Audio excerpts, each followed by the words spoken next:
There is very little training material to help prepare our umpires for the increasing challenges of cricket umpiring. Since joining the international umpiring circuit in 1999, it was quickly established that the majority of the knowledge and intellectual properties in umpiring were still in people's heads. Training and coaching umpires has primarily revolved around learning the MCC's 42 laws, an assessment based on passing an exam with an acceptable agreed number of correct answers.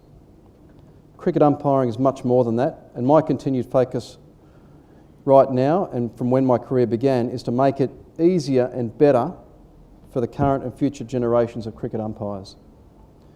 This is taking shape not only in the area of minimum hosting standards for match officials, contracts, payments and the like, but also in training, accreditation and coaching resources. It's vital to reinforce the mindset of the public that the players and administrators, all of those people, that there are three teams who participate in the game of cricket. The two teams who play to win, and the third team who provide the service and on-field management, the umpires and now the match referees. At this time, I'd also like to acknowledge the contribution and importance of the scorers, the ground staff to our third team.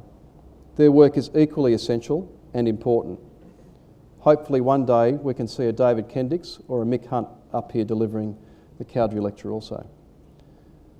So what does this service and contribution look like? Well, the game is changing all the time and being driven by players and broadcasters.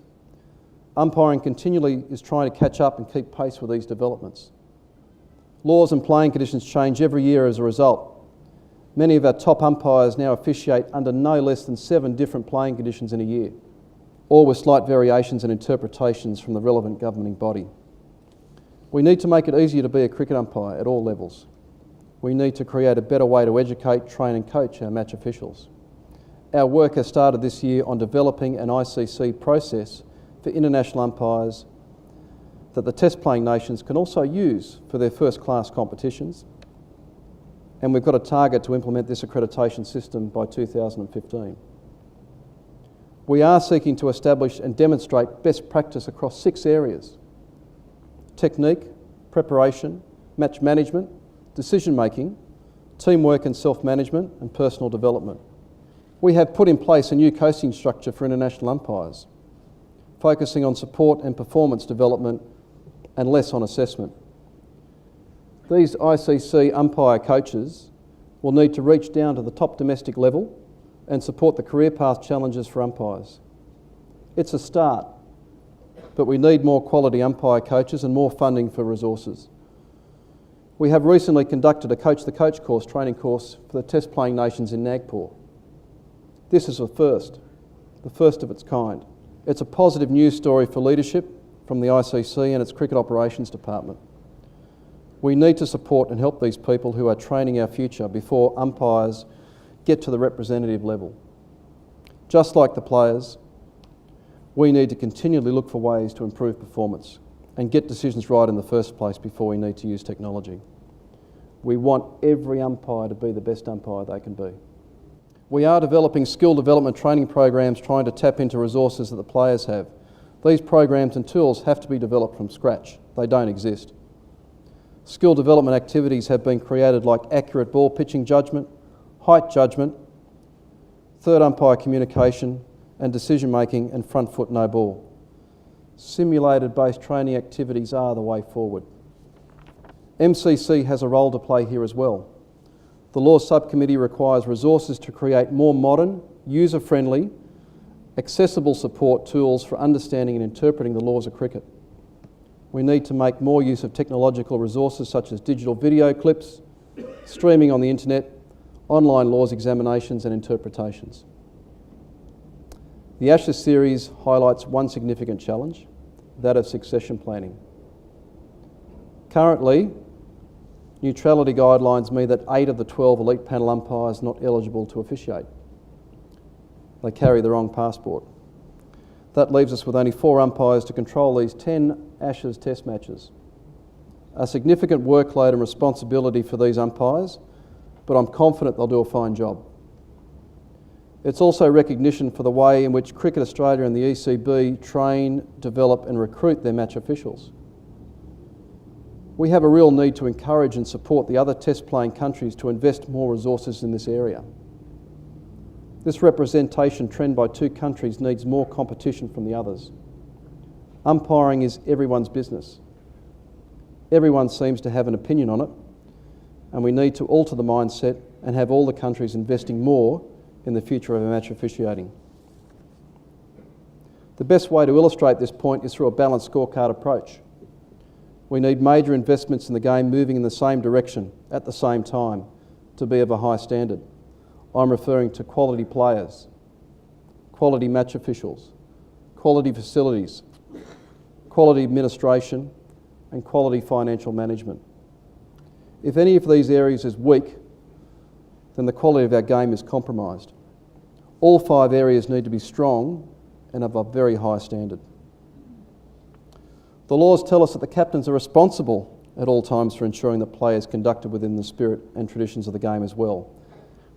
The future of our game shows that the captains are getting younger and having less playing access to the more experienced players who are retiring earlier from the recreational game faster as life becomes more challenging. Last year I participated in a new concept by the Sydney Cricket Association where they held a leadership forum for all captains in Sydney grade cricket. Business and sports leaders presented their views on leadership, what they've learned from that, so that captains could self-assess their own leadership styles and abilities. We need to continue to support our captains with such education and training to help them carry forward the spirit and traditions of our game. Leadership and captaincy is just as important a skill in the game of cricket as an off-cutter or a cover drive.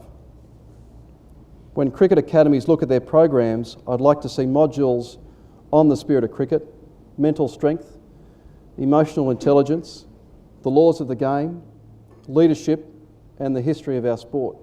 Umpiring is everybody's business. We are the third team in the game. We seek equal consideration, and we want to serve wholeheartedly and also have some fun. So in conclusion, the spirit of cricket to me is about how best we all individually can serve the game as a player, an umpire, a referee, a scorer, a groundsperson, a commentator, a writer, a spectator, an administrator, or a parent. We need to uphold the traditions and values of the game and carry forward that spirit by doing the right thing, putting these values ahead of personal gain or advancement so that the future generations can experience what we have. The game today does generate a lot of money, publicity, profile, and opportunities for personal benefit. While it's fine to benefit from these opportunities, individuals do have a responsibility, and bodies need to be aware of their responsibilities to keep reinvesting their time, profile, and energies back into the game of cricket and reinvest back in, and remember where they came from. I'm sure everyone here today has been a volunteer to the game at some point. Volunteers are so vital to our sport, and our game is no different in this area. They take the form of umpires, scorers at the grassroots level, helping out with clubs, covers, and clubhouse duties at the end of a day's play. The club strength and the game is what we all make it. I encourage everyone to get involved in the game in any way that you can, so that it has so much to offer and you can take advantage from it. Together, let's make the game of cricket better and more accessible for the next generation by respecting the game's heritage, enjoying and celebrating the present, and creating more opportunities for our children, a legacy and a future we can all be proud of. Thank you very much.